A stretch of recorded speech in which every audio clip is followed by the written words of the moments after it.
Hey, how's it, Aloha gang? Today on HINow, we are back at City Mill. We're hanging out with our friend Stuart, and today we're going to be talking about common problems that happen all the time, and it's the leaky toilet. Don't pick up that phone and call the plumber just yet, right? Right. Simple things to figure out where the problem is arising from. First, you can check to see maybe you have a jiggling handle here. Maybe you just need to jiggle it and it'll fix the problem. Another thing that could be that the flapper itself is not good, or it could be the fill valve. The way to test that, all you need is dark colored food coloring. You take a couple of drops into the tank, and then after a while, if you notice any dark colored food coloring coming down the toilet bowl, then you know it's the flapper. If it's clear water coming down, then you know it's the fill valve coming through the hose.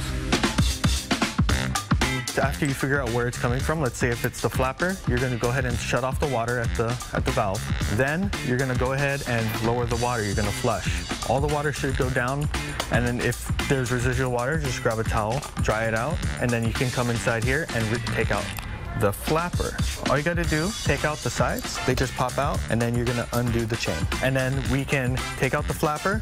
After you take out your flapper, bring it into City Mill, and we can match it up with the ones that we have, because there's a bunch of different brands and varieties you could choose from. Perfect. And we could put in a brand new one. So same way you put it back in, first you're going to put on the ears. So we clip it on first, right? Yeah. Clip it on here to the fill valve. Yes. And then you got to follow how long your original chain was. Do you guys do that over here at City Mill too? Could you like bring in the chain and then you could help people get it to the correct length? Yeah, of course. Okay, so that is a replacement for the flapper. Now let's go over what happens if it's the fill valve that needs to be changed. So if it's the fill valve, 9 times out of 10, it'll be the washer that's in here. So all you have to do is you're going to pop this off the arm, and you're going to go ahead and twist this counterclockwise, and then in here you'll see a little washer. You're going to go ahead and take that out. You'll get a new one. We have them here at City Mill, and then you're going to put that washer right back in, same way you took the other one out. See, oftentimes people might be thinking, oh man, it's leaking, I got to replace this whole entire fill valve, but really that's not the case. Right.